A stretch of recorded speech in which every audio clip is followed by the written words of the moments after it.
अहम ब्रह्मास्मि पार्ट 45 आप सभी का मेरी चैनल में स्वागत है।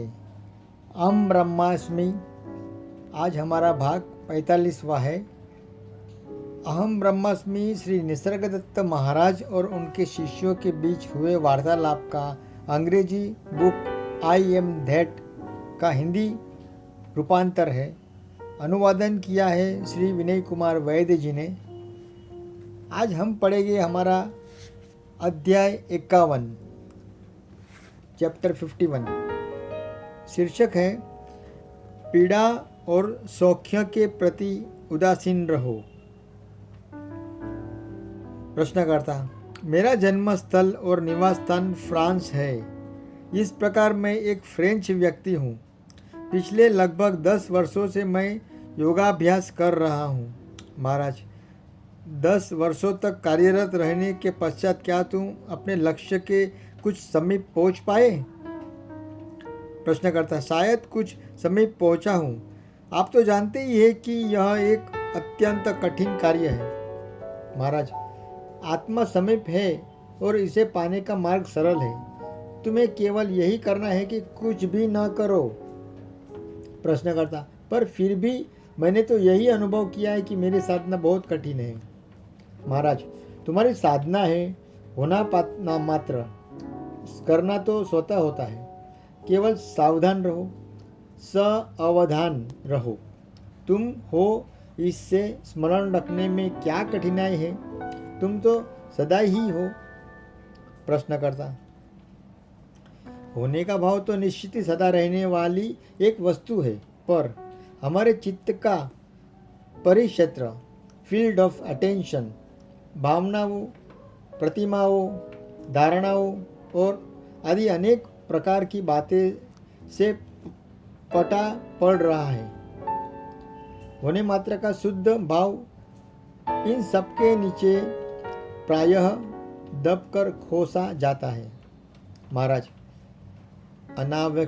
अनावश्यक बातों से मन को शुद्ध करने के लिए तुम किस प्रक्रिया का प्रयोग करते हो? मन के शुद्धिकरण के लिए तुम्हारे पास कौन से उपाय और साधन आदि है? प्रश्नकर्ता: मनुष्य मूलतः भयग्रस्त है। सर्वाधिक भय उसे अपने स्वयं से ही लगता है। मैं अपनी तुलना एक ऐसे मनुष्य से कर सकता हूँ जिसके पास एक शक्तिशाली विस्फोटक है और यह बस फूटने ही वाला है। वह इसे निष्काम कर पाने में या कहीं फेंक पाने में भी असमर्थ है। वह भयावश रूप से घबराया हुआ है और व्याकुलतापूर्वक इस समस्या का कोई हल पाना चाहता है, पर उसे ऐसा कोई हल नहीं मिल रहा। विमुक्ति का मेरी दृष्टि में अर्थ है इस विस्फोटक से छुटकारा हो पाना। विस्फोटक के विषय में मैं अधिक कुछ नहीं जानता। मैं बस इतना ही जानता हूँ कि बिल्कुल बचपन से ही यह मनुष्य के पास आ जाता है। मैं अपने आप को उस बच्चे सा अनुभव करता हूँ जो प्रेम न पाने के प्रतिकार स्वरूप उग्र विरोध प्रदर्शित कर रहा है। बच्चा प्रेम के लिए जाने की चाह से उत्कंठित है, पर चूंकि उसे प्रेम प्रदान नहीं किया जा रहा, इसलिए वह भयभीत और क्रुद्ध है। कभी कभी मुझे ऐसा लगता है कि या तो किसी की हत्या कर दूं या आत्महत्या कर लूं। यह आकांक्षा इतनी प्रबल हो उठती है कि मैं निरंतर भयभीत रहने लगा हूं और मैं यह नहीं जानता कि भय से अपना पीछा कैसे छुड़ाया जाए। आप तो जानते हैं कि एक हिंदू के मन और एक यूरोपियन के मन के बीच कितना अधिक अंतर होता है। हिंदू का मन अपेक्षाकृत सरल होता है। वह मूलतः सात्विक प्रवृत्ति वाला होता है। किसी यूरोपियन की अशांति को, उसकी एक अथक भागदौड़ को, जो वह इसलिए किया करता है कि उसे जो आवश्यक जान पड़ता है उसे पूरा कर ले, वह नहीं समझ पाता। वह सामान्य ज्ञान के उसके उच्च स्तर को भी नहीं देख पाता। महाराज, उसकी तर्क क्षमता इतनी श्रेष्ठ होती है कि वह सारे तर्कों से स्वयं को निश्चय कर लेता है। आत्मनिश्चय की उसकी प्रवृत्ति उसकी तर्क शक्ति पर निर्भर होती है। प्रश्नकर्ता, पर विचार और तर्क करना तो मन की स्वाभाविक अवस्था होती है। मन कार्य करते रहने से रुक तो नहीं सकता।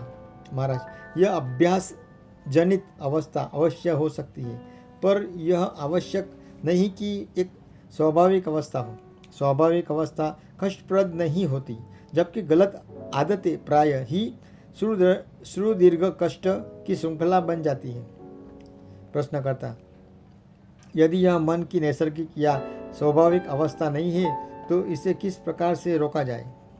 मन को शांत करने का कोई उपाय तो अवश्य होना चाहिए। कितनी बार मैं स्वयं से कहता हूँ, बस अब बहुत हो चुका, अब कृपा कर रुक भी जाओ। बार बार दोहराए जाने वाले वाक्यों की निरंतर बड़बड़ाहट बहुत हो चुकी।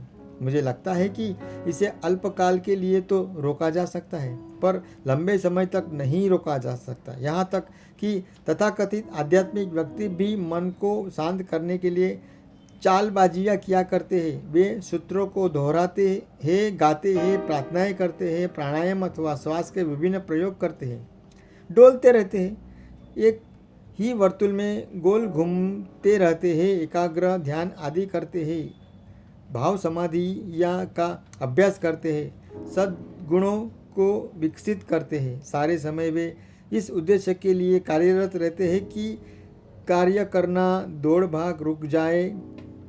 यदि यह सब दुखद न भी हो तो हास्यास्पद तो अवश्य ही है। महाराज, मन दो अवस्थाओं में विद्यमान होता है, जल की तरह और शहद की तरह। जल जरा सी हलचल से कंपित होने लगता है, जबकि शहद को कितना भी हिलाया डुला जाए वह तुरंत ही अपनी स्थिर अवस्था में लौट आता है। प्रश्नकर्ता, मन तो स्वभाव से ही अशांत होता है, असंभव उसे शांत किया जा सकता हो, पर यह स्वतः शांति नहीं होती। महाराज, हो सकता है कि तुम्हें ज्वर का पुराना रोग हो, इसलिए तुम सदा कांपते रहते हो। इच्छा ये और भय ही मन को निरंतर अशांत बनाए रखता है। सारी निकृष्ट भावनाओं का विसर्जन हो जाए तो यह शांत हो जाता है। प्रश्नकर्ता, किसी बच्चे को निकृष्ट भावनाओं से बचा सके यह संभव नहीं। जन्म लेते ही यह पीड़ा और भय को सीखना प्रारंभ कर देता है। भूख एक क्रूर शिक्षक है और यह शिक्षक बच्चे को पराश्रितता और घृणा का पाठ सीखने हेतु बाध्य कर देता है। बच्चा माँ को चाहता है क्योंकि वह उसे उसके लिए भोजन की व्यवस्था करती है, और बच्चा माँ से घृणा भी करने लगता है क्योंकि वह इसमें कभी कभी विलम्ब भी करती है। हमारा अचेतन मन विभिन्न प्रकार के द्वंद्वों से भरा हुआ है और ये द्वंद्व उभर कर चेतन स्तर तक चले आते हैं। हम किसी सुप्त ज्वालामुखी पर बैठे हो जो कभी भी सक्रिय हो उठेगा। हम सदैव विपत्ति में हैं। मैं स्वीकार करता हूँ कि जिनके मन परिपूर्ण शांत हो चुके हैं उनकी संगति में मन पर शांतदायी प्रभाव अवश्य पड़ता है, पर जैसे ही मैं उनसे दूर होता हूँ मुझे पुराने कष्ट पुनः पकड़ लेते हैं। इसलिए मैं अपने गुरु के पास रहने के लिए समय समय पर भारत आता रहता हूँ। महाराज, तुम सोचते हो कि तुम आ और जा रहे हो, विभिन्न अवस्था और मन स्थितियों से गुजर रहे हो। मेरी सारी बातों को उस दृष्टि से देखता हूँ कि जैसी कि उसकी प्रकृति होती है, अर्थात उन क्षणिक घटनाओं के रूप में जो कि अपने आप को द्रुत क्रम से प्रस्तुत करती है, अपना अस्तित्व मुझसे ग्रहण करती है, और तब भी निष्क्रिय रूप से वे न तो मेरी है न मेरा कोई अंश है। घटित हो रहे प्रसंगों में न तो मैं कोई प्रसंग हूँ और न ही किसी भी प्रसंग से प्रभावित होने वाली कोई वस्तु। इतनी सरलता और पूर्णता पूर्वक मैं इन सबसे स्वतंत्र हूँ कि विरोध और निषेध का अभ्यस्त तुम्हारा मन इसे समझ नहीं सकता। मेरी बात का तात्पर्य अक्षरश वही है जो कि मैं कहता हूँ। मुझे विरोध करने की आवश्यकता नहीं ही नहीं होती, क्योंकि मुझे यह सुस्पष्ट है कि मैं किसी का विरोध या निषेध नहीं हो सकता। मैं बस विलक्षण हूँ, एक पूर्णतः ही भिन्न अन्य आयाम में। मुझे किसी भी वस्तु से समानता अथवा विरोध के रूप में मत देखो। मैं वहाँ हूँ जहाँ इच्छा और भय नहीं होते। अब मुझे बताओ कि तुम्हारा अनुभव क्या है। क्या तुम्हें भी ऐसा लगता है कि तुम सारी अनित्य वस्तुओं से पूर्णतः अलग हो? प्रश्नकर्ता: हाँ, कभी कभी ही, पर तुरंत ही खतरे का अभाव उठ खड़ा होता है। मैं अपने को अन्य सबसे पृथक और उनसे असंबंध सा अनुभव करने लगता हूँ। देखिए, बस यही तो हमारी मानसिकताओं के अंतर आ जाते हैं। किसी हिंदू की भावना विचार का अनुसरण करती है। किसी हिंदू को कोई विचार भर दे दीजिए और उसकी भावनाओं जाग उठेगी। पाश्चात्य मनुष्य इसके विपरीत होता है। इसे एक भावना दे दीजिए और उसे वह एक नया विचार उत्पन्न कर लेगा। बौद्धिक रूप से तो आपके विचार अत्यंत आकर्षक हैं, पर मैं उन्हें भावनात्मक प्रत्युत्तर नहीं दे पाता। महाराज, अपनी बुद्धि को एक और रख दो। इन विषयों में उसे उपयुक्त मत करो। प्रश्नकर्ता: ऐसी सलाह देने का क्या उपयोग है जिसका कि मैं पालन ही न कर सकूं? ये सारी बातें बस विभिन्न विचार भर है और इनका भावनात्मक प्रत्युत्तर आप मुझसे चाहते हैं, क्योंकि बिना भावनाओं के कृत्य होना संभव ही नहीं है। महाराज, तुम कृत्य की बात क्यों करते हो? क्या तुम कभी भी कुछ करते हो? सब कुछ एक अज्ञात शक्ति ही करती है और तुम कल्पना कर लेते हो कि तुम करते हो। जो कुछ भी होता है उसे जरा भी प्रभावित न करते हुए तुम बस देखते भर रहो। प्रश्नकर्ता: मैं कुछ कर ही नहीं सकता। इस बात को स्वीकारने के लिए प्रति मुझ में अत्यंत प्रबल प्रतिरोध क्यों है? महाराज, पर तुम कर ही क्या सकते हो? तुम उस रोगी से हो जिससे चिकित्सक ने निश्चेतक औषध देकर अचेत कर दिया है और उसका ऑपरेशन होना है। तब तुम होश में आते हो तो देखते हो कि ऑपरेशन किया जा चुका है। क्या तुम यह कह सकते हो कि तुमने कुछ किया? प्रश्नकर्ता: पर यह तो मैं ही हूँ जिसने कि ऑपरेशन की स्वीकृति दी थी। महाराज: बिल्कुल नहीं। एक तरफ तुम्हारा रोग और दूसरी ओर चिकित्सक तथा तुम्हारे परिवार के लोग थे जिन्होंने तुम्हें निर्णय लेने के लिए बाध्य किया। तुम्हारा अपना चुनाव कुछ नहीं होता, बस चुनाव तुम्हारा है। ऐसा भ्रम भर तुम अवश्य कर रख सकते हो। प्रश्नकर्ता: फिर भी मुझे लगता है कि आप जितना असहाय मुझे दर्शा रहे हैं, वास्तव में उतना असहाय नहीं हूँ। मुझे लगता है कि मैं जो कुछ भी सोचता हूँ उसे कर भी सकता हूँ, और केवल इतनी सी कमी है कि उसे किस प्रकार किया जाए यह मैं नहीं जानता। शक्ति की कमी मुझ में नहीं, बस ज्ञान अपर्याप्त है। महाराज, रास्ता न जानना और शक्ति न होना दोनों एक ही सी बात है, पर अभी हम इस विषय को छोड़ देते हैं। जब तक हम स्पष्ट रूप से नहीं देख लेते कि हम वर्तमान में असहाय हैं, तब तक इसका विशेष महत्व नहीं है कि हम असहाय क्यों अनुभव करते हैं। अब मेरी उम्र 74 साल हो चुकी है और फिर भी मुझे लगता है कि मैं एक शिशु हूँ। मैं स्पष्ट अनुभव करता हूँ कि सारे परिवर्तनों के बावजूद मैं एक बच्चा ही हूँ। मेरे गुरु ने कहा था, वह बच्चा जो कि तुम अभी भी हो तुम्हारा वास्तविक स्वरूप है। शुद्ध सत्य की उस अवस्था तक वापस लौट जहाँ की मैं हूँ। अभी भी मैं यह हूँ अथवा मैं वह हूँ से दूषित हुए बिना अपनी शुद्धता में विद्यमान है। मिथ्या तदात्मों के कारण ही तुम पर व्यर्थ का भार लदा हुआ है। उन सब का परित्याग करो। मेरे गुरु ने मुझे कहा, मुझ पर विश्वास रखो। मैंने तुमसे कहता हूँ, तुम दिव्य हो। इसे परम सत्य की भ्रांति ग्रहण करो। तुम्हारी प्रसन्नता दिव्य है और तुम्हारी पीड़ा भी। सब कुछ ईश्वर प्रदत्त ही है। इसे सदा स्मरण रखो, केवल तुम्हारा ही संकल्प फलित होता है।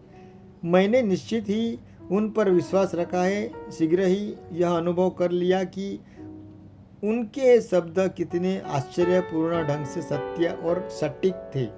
मैं ईश्वर हूँ, मैं आश्चर्यमय हूँ, मैं परे हूँ। इस प्रकार के चिंतन द्वारा मैंने अपने मन को सम्मोहित कर कोई धारणा बना लेने का कार्य बिल्कुल नहीं किया। मैं उनके निर्देशन का पालन भर किया। उनका निर्देश था कि चित्त को शुद्ध मैं हूँ पर लाकर वहीं दृढ़ता से टिके रहो। मैं निरंतर कई कई घंटों तक बैठा रहता था। मैं हूँ के अतिरिक्त अन्य कुछ मेरे मन में शेष न रह जाता था और जल्दी ही शांति, आनंद और सर्वव्यापी प्रेम मेरी स्वाभाविक अवस्था के रूप में प्रकट हो गए। इसमें सब कुछ विलीन हो गया। मैं स्वयं, मेरे गुरु, वह जीवन जैसे मैं जी रहा था और मेरे आसपास का संसार केवल शांति और अतल गहरा मौन भर शेष रहे। प्रश्नकर्ता, यह सब अत्यंत सरल और साधारण सा प्रतीत होता है, पर वस्तुतः ऐसा नहीं हुआ करता। कभी कभी आनंदपूर्ण शांति की अवस्था मुझ पर भी अवरित होती है और मैं देखता हूँ और विस्मय पूर्वक कहता हूँ, यह कितनी सरलता से आती है और कितनी घनिष्ठ वस्तु है। यह एकदम मेरी निज ही तो है, तो इतने अधिक निकट है, इसलिए इतने कठोर प्रयासों की आवश्यकता ही क्या थी। हाँ, पर इस बार तो अवश्य ही यह अवस्था स्थायी रूप से आई है, किंतु अति शीघ्र सब कुछ पुनः खो जाता है और मैं विस्मय करता हूँ। यह वास्तविकता का आस्वाद था या एक और विपर्यय? यदि यह वास्तविक थी तो यह चली क्यों गई?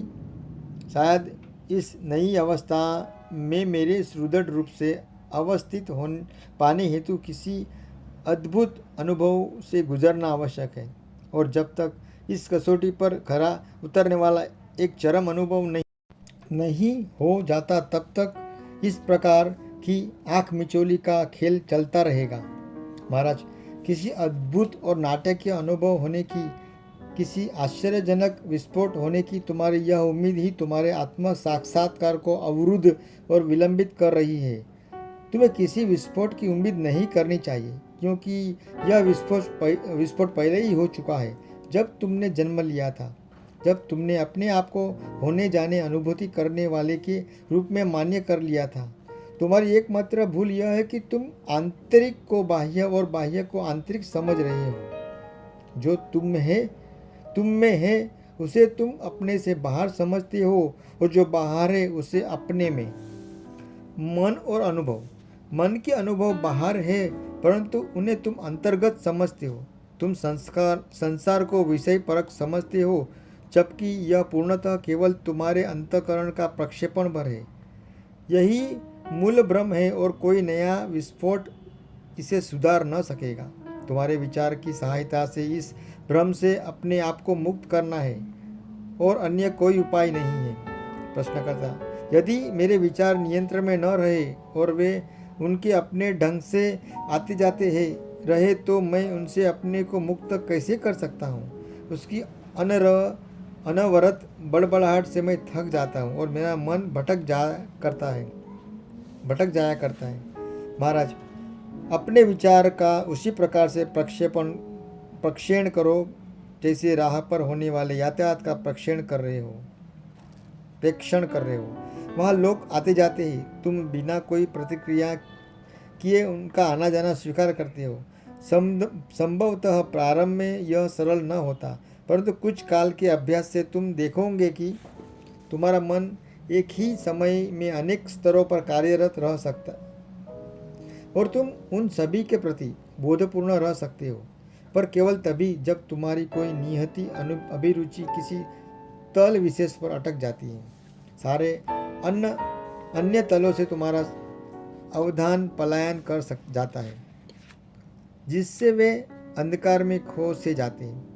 तब भी उन तलों पर मन का कार्य अवधान के क्षेत्र से बाहर भी जारी रहता है। अपनी स्मृतियों और विचारों से संघर्ष मत करो, बल्कि केवल इतना प्रयास भर कर लो कि मैं कौन हूँ, मेरा जन्म किस प्रकार हो गया, मेरे विचार, मेरे चारों ओर का विश्व कहाँ से उद्भव हुआ, संत सत्य क्या है और असत क्या है, जैसे प्रश्न तुम्हारे अवधान के क्षेत्र में प्रविष्ट हो जाए।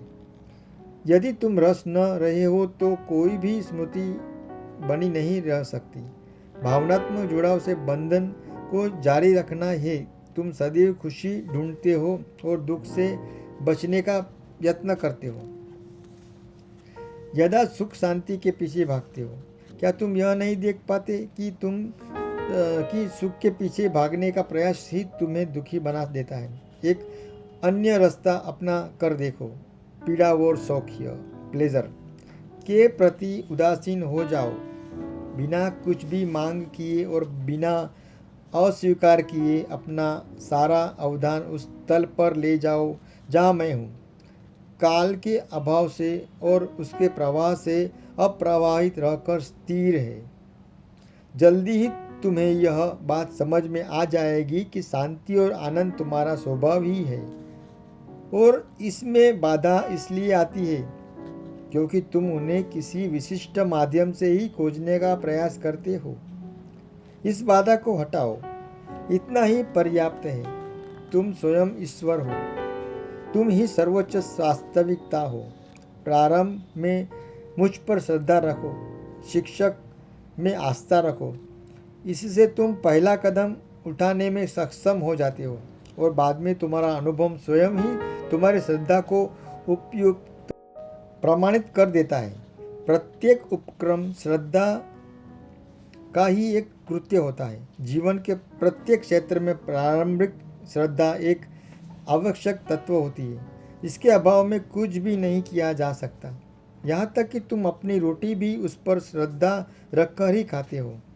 मेरे कहे वचन को स्मरण रखकर तुम सब कुछ प्राप्त करोगे। मैं तुम्हें पुनः कह रहा हूँ, तुम सर्वव्यापी सर्वातीत वास्तविकता हो और तद अनुसार व्यवहार करो। समिष्ट से सामंजस्य रखते हुए विचार, अनुभव और कृत्य करो, और मैं तुमसे जो कहता हूँ उसकी वास्तविक अनुभूति तुम पर तत्क्षण प्रकट हो जाएगी। प्रयास की कोई भी आवश्यकता नहीं। श्रद्धा रखो और तदनुरूप चलो। यह अवश्य देख लो कि मैं तुमसे कुछ भी नहीं चाहता। तुम्हारे अपने हित के उद्देश्य से ही मैं बोलता हूँ, क्योंकि सबसे बड़ी बात यह है कि तुम्हें स्वयं से प्रेम है। तुम अपने आप को सुरक्षित और सुखी रखना चाहते हो। इसमें शर्माने की जैसी कोई बात नहीं।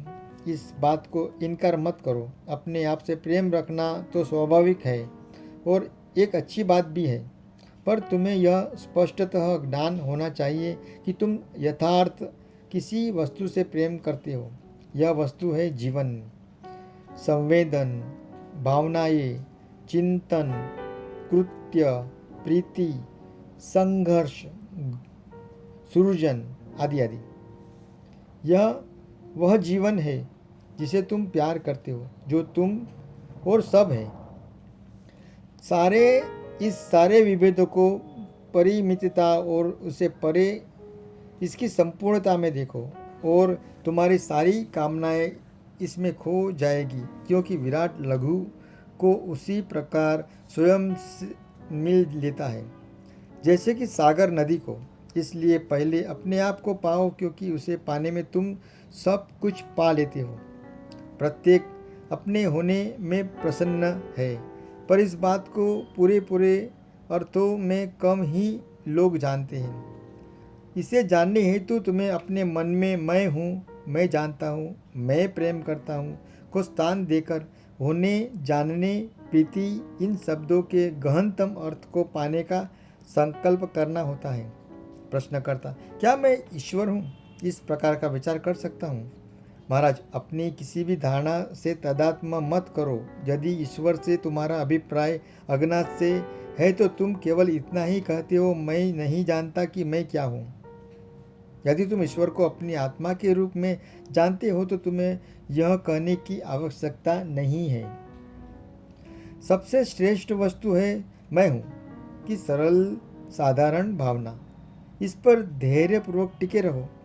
इस विषय में धैर्य की बुद्धिमत्ता है।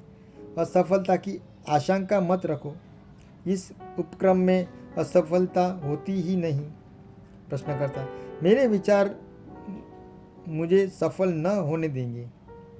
महाराज: उन पर ध्यान मत दो, उससे लड़ो मत, उसके विषय में कुछ करो ही मत।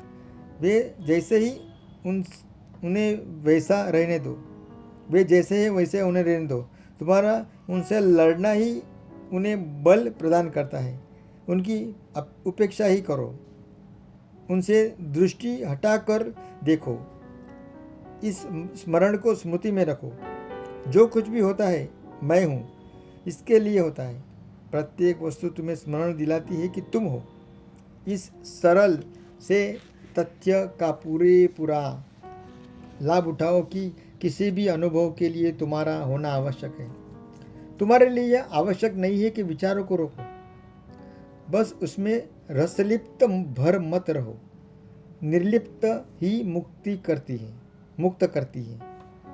पकड़ो मत, यह पर्याप्त है।